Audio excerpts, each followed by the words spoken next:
مجھے پہلے شربت دیدار پینا ہے، میں نے سرکار مدینہ صلی اللہ علیہ وسلم کی زیارت پہلے کروں گا، پانی بعد میں پیوں گا۔ او ابو بقیہ تجھے تو بڑی سخت مار پڑی ہے، تجھے تو بڑی تکلیف پہنچائی گئی ہے، میں تجھے حضور کے دربار میں لے کے چلوں گا، تو پانی تو پی لے۔ کہتا کوئی مجنوں بتاتا ہے، کوئی کہتا ہے دیوانہ، کوئی مجنوں بتاتا ہے، کوئی کہتا ہے دیوانہ، یہ تو مرض عشق احمد کا ہوا بیمار میں بھی ہوں۔ اور ابو بکر تجھے کیا معلوم ہے، مجھے عشق لگا ہوا ہے، مجھے سوز و گداز لگی ہوئی ہے، میں اپنے دل میں کسی کو بسائے بیٹھا ہوں، جب تک اس آقا کا دیدار نہ کر لوں مجھے چین نہیں آئے گا۔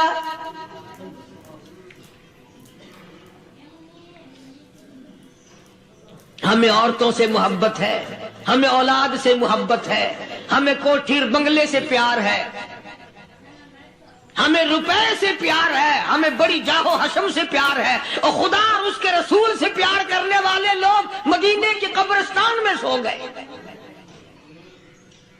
قرآن سے پیار کرنے والے لوگ حضور کے درباری لوگ وہیں سو گئے۔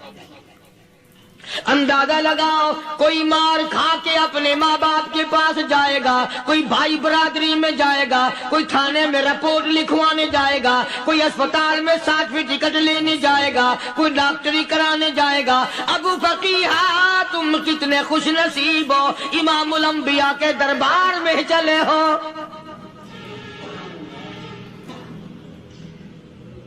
حضور اکرم سب کہہ دو صلی اللہ علیہ وسلم کے دربار میں ابو فقیہ کو لایا جا رہا ہے۔ علماء نے لکھا ہے کہ جب ابو فقیہ حضرت کے دربار میں پہنچے تو خبر تو پہلے تھی نا کہ بڑی مار پڑی ہے، رحمت کائنات نے اٹھ کر سینے سے لگا لیا، تشریف فرما ہوئے، فرمایا ابو فقیہ جی حضور میں نے سنا ہے تو نے پانی نہیں پیا، اتنی مار پڑی تیری پسلیاں توڑ دی گئی، تیری کمر پہ چھلانگیں لگائی گئی، تجھے گرم گرم لیٹ پہ لٹایا گیا، تیری زبان باہر نکل آئی، اور میں نے سنا ہے تو نے پانی نہیں پیا۔ کہتا ہے آقا ہاں نہیں پیا۔ فرمایا کیوں نہیں پیا؟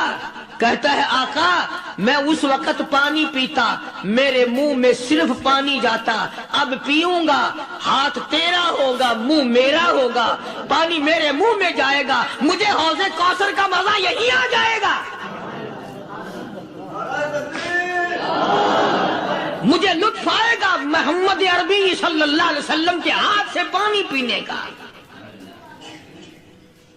علماء نے لکھا ہے کہ حضرت نے جب اپنے رحمت والے ہاتھ سے وہ انگلی چاند کو اشارہ کیا، جگر پھنس کر ٹکڑے ہو گئے، وہ انگلی اشارہ کیا سورج واپس ہو گیا، وہ انگلی درخت اپنی جڑیں چھوڑ کر پیغمبر کے قدموں میں آ گئے، وہ انگلی جن میں کنکر پہاڑ کے لیے تو کلمہ پڑھنا شروع کر دیا، وہ انگلی اونٹ کی طرف کی تو بول پڑا، وہ انگلی چڑیاں سامنے آئی تو انہوں نے شکایت کر دی، وہ انگلی جن کو دیکھ کر کے بیت اللہ پھر گیا۔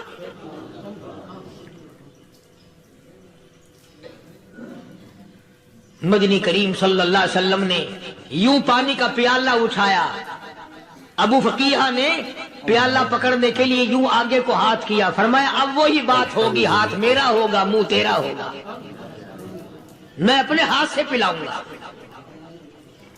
ابو فقیہ کو پانی پلا دیا، اور پانی پلانے کے بعد پوچھا اب تیرا کیا حال ہے، اب حال کیا ہے؟ کہتا ہے آقا تیرے چہرے پہ فدا شمس و قمر، تیرے چہرے پہ فدا شمس و قمر، تیری زلفوں پہ تصدق شام و سحر، تیرے چہرے پہ فدا شمس شمس و قمر تیری زلفوں پہ تصدق شام و سحر رخسار پہ ٹھہرے کس کی نظر تیری بانکے ادا کا کیا کہنا او کالی کملی والے تیری زیارت ہوئی سارے دکھ بھول گیا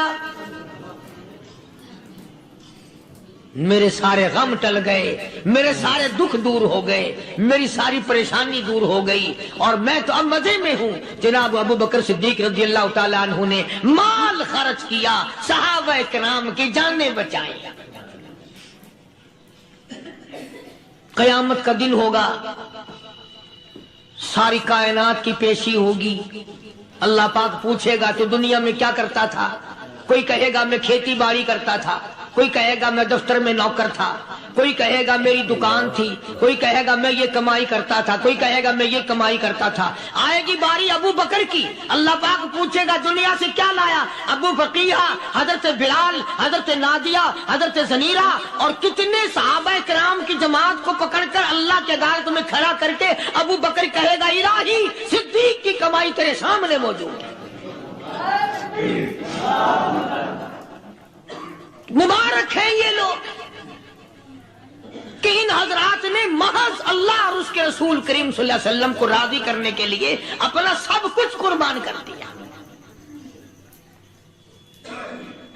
اور خود رسول کریم صلی اللہ علیہ وسلم نے ان کو ایسی تعلیم دی ایسے اخلاق دیے کہ حد ہو گئی دربار رسالت ہے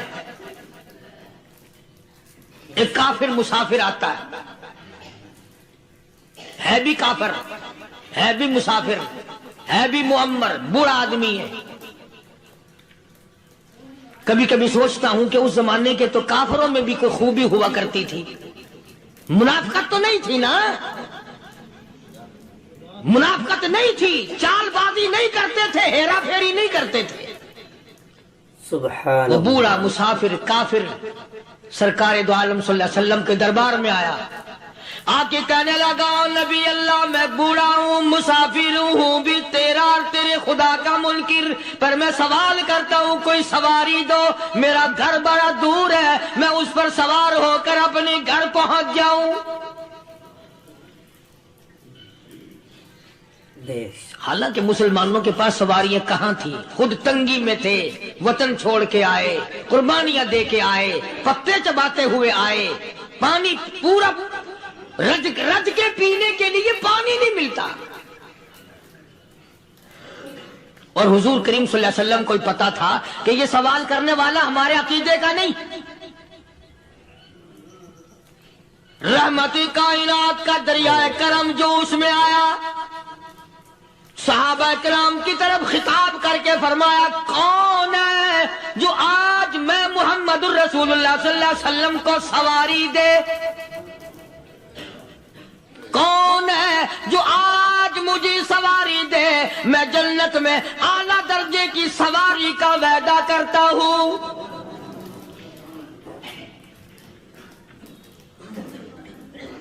حضرت عبادہ بن ثابت رضی اللہ تعالیٰ عنہ صحابے اٹھے اور اپنی ڈاچی اپنی اونٹنی حضور کے ہاتھ میں پکڑا دی اور حضور نے اس مسافر کو دے دی کہ لے بھائی سواری تجھے مل گئی اب وہ مسافر جو تھا بوڑھا وہ کہنے لگا جی میرے پاس کپڑا بھی نہیں ہے اب تم جیسا اگر کوئی سیٹ ہوتا نا آنکھیں نکالتا کہ ہم نے تیرے لیے یہاں کو ٹیکسٹائل مل چلا رکھے سواری مل گئی تو اور آگے کو چل گیا راستہ پکڑا پڑا جا خدا جانے دھکے دیتے خدا جانے مکے مارتے خدا جانے کتنی باتیں بناتے امام الانبیاء محبوب کبریا حضرت محمد مصطفیٰ صلی اللہ تعالی علیہ وسلم پھر کھڑے ہو گئے صحابہ کرام کو خطاب کر کے فرمایا کون ہے جو آج مجھے کپڑا دے کل میں جنت میں اعلیٰ درجے کی پوشاک اور لباس جوڑوں کا وعدہ کرتا ہوں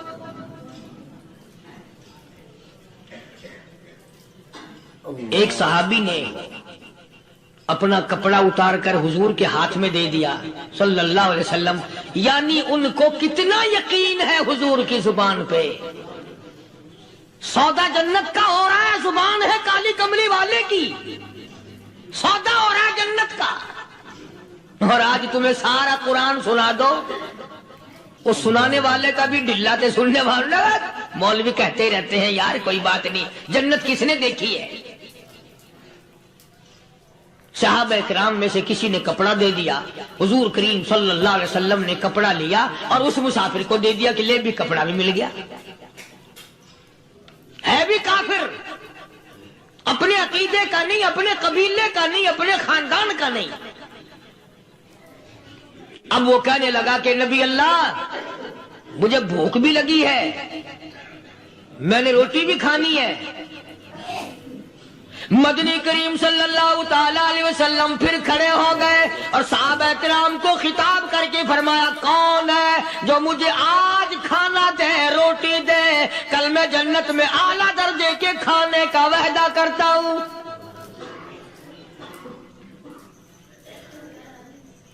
اس سوال کا جواب پورے مجمع میں سے نہ ملا۔ یوں لکھا علماء نے 300 صحابہ کا مجمع بیٹھا ہوا تھا۔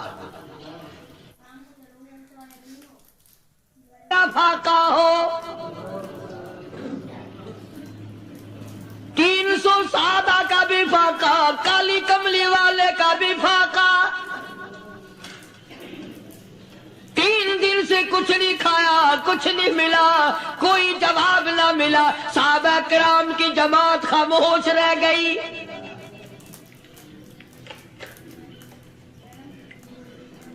سلمان فارسی رضی اللہ تعالیٰ عنہ اٹھے اور اس مسافر کا ہاتھ پکڑا اور کہنے لگا میں تجھے ایسے دروازے پہ لے کے چلوں گا جہاں سے کچھ نہ کچھ کھانے کے لیے مل جائے گا۔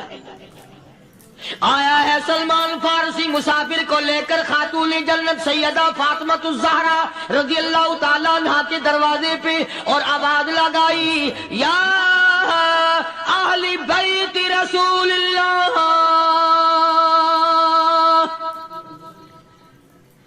انطعموا فی سبیل اللہ۔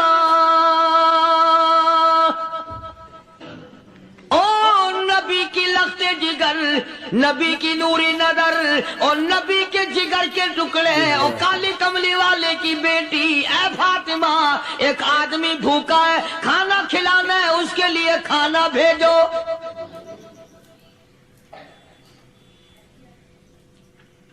اندر سے آواز آتی ہے اور رونے کیسی آواز میں جواب ملا۔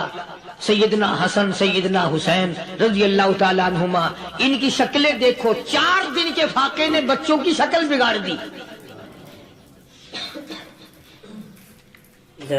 پیغمبر کے نواسوں کا فاقہ، پیغمبر کا نواسا، پیغمبر کی بیٹی کا فاقہ، تمام مسلمان فاقے سے ہیں، کوئی گلہ نہیں کرتا، کوئی شکایت نہیں کرتا، کوئی اعتراض نہیں کرتا۔ اسی حالت میں اگر جنگ بھی ہو جائے تو صحابہ پھر بھی پیچھے رہنے کو تیار ہیں۔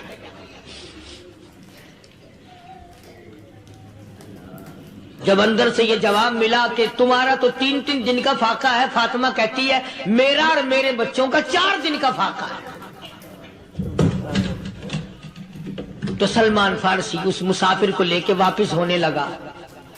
اندر سے آواز آتی ہے خالی نہ جاؤ، میرے سر کی چادر لے جاؤ، یہ لے جا کر یہودی کے پاس گروی رکھ دو، گہنا رکھ دو، غلہ لے آؤ، میں پیس پکا کے کھلا کے بھیجوں گی۔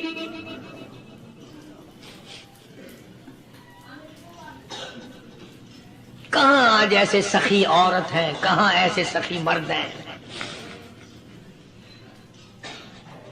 مسافر کو کون کھلائے، دین پر خرچ کون کرے؟ کسی طالب علموں کو، آپ میں سے اکثریت ایسے لوگوں کی ہے جنہوں نے ساری عمر میں، سارے سال میں کبھی ایک قرآن پڑھنے والے طالب علم کو روٹی نہیں کھلائی، اور پھر یہ کبھی نہیں سوچا کہ میں آخر کما رہا ہوں تو کیا کر رہا ہوں۔ بس شیطان یوں کہہ دیتا ہے یہ تو بڑے بڑے امیروں کا کام ہے، تو غریب آدمی ہے، تیرے بس کا یہ کہاں کام ہے؟ یہ تو بڑے بڑے امیروں کا کام ہے طالب علموں کو، مسافروں کو کھانا کھلانا۔ کل قیامت میں اگر اللہ نے یہ فرما دیا کہ جنت تو میں نے امیروں کے لیے بنائی ہے، تو مزدور ہے، بھاگ یہاں سے، پھر کیا بنے گا؟ مولانا مظفر حسین صاحب کاندھلی سب کہہ دو رحمت اللہ علیہ، بہت بڑے بزرگ گزرے ہیں، ہمارے اکابر میں سے ہیں۔ کاندھلا ایک قصبہ ہے جس نے بڑے بڑے ولی پیدا کیے ہیں۔ مولانا مظفر حسین صاحب کاندھلی، مولانا الہی بخش صاحب کاندھلی، مولانا محمد زکریا صاحب شیخ الحدیث رحمت اللہ علیہ کاندھلے کے، مولانا محمد الیاس صاحب دیلوی رحمت اللہ علیہ امیر تبلیغی جماعت کے ایجاد کرنے والے، شروع فرمانے والے، یہ بھی کاندھلے کے ہیں۔ تو یہ سارے بزرگ اس قصبہ کاندھلے کے ہیں۔